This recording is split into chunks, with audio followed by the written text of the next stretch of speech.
The North Wales Cruising Club go to the Isle of Man. Viva was really late leaving because we had to fill up with fuel, and then it took over an hour to pay the bill. Most of the others had left at about 9:15 or even earlier, so we had a lot of catching up to do. But it was spring tides and the river was running very fast, which helped us get out of Conway. We had just passed Puffin Island when we saw Ray heading back into Conway.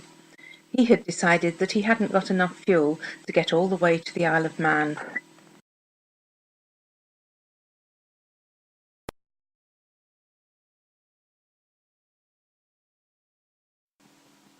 We were anxious to catch the others up, and then, just a few miles away from the Isle of Man, we saw some white sails.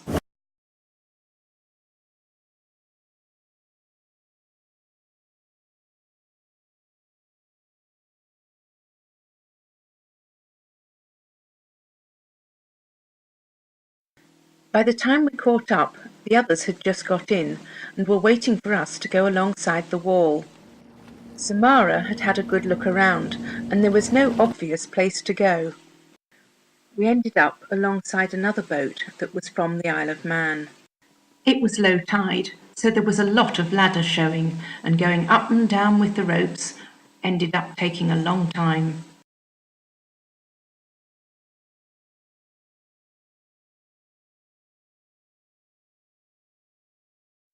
That evening, we all met in the yacht club for a drink.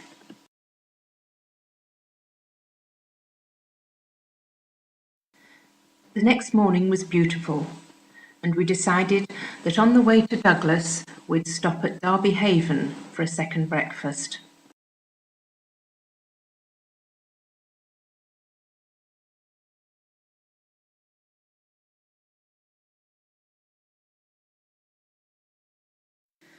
There wasn't much wind, so most of us motor sailed when we got a little bit further out from Port St Mary.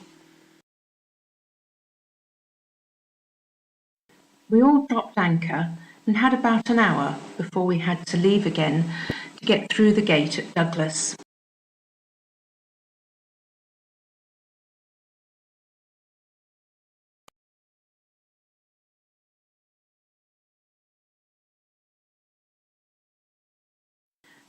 Derbyhaven is right next to the airport.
I didn't manage to catch on film the moment when Hlu took down his sails in the most amazing manner.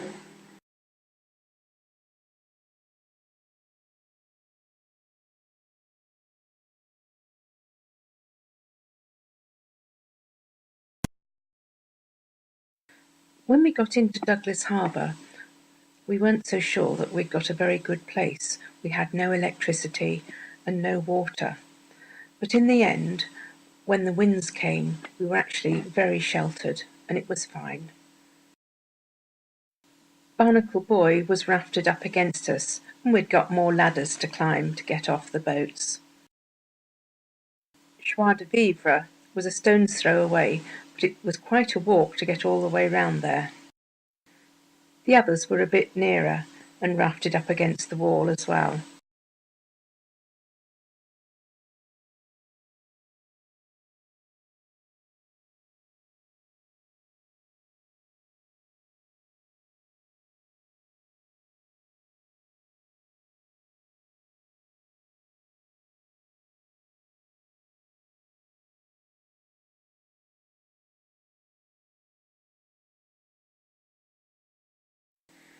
As soon as the traffic stopped and the bridge opened, we were ready for getting on our way.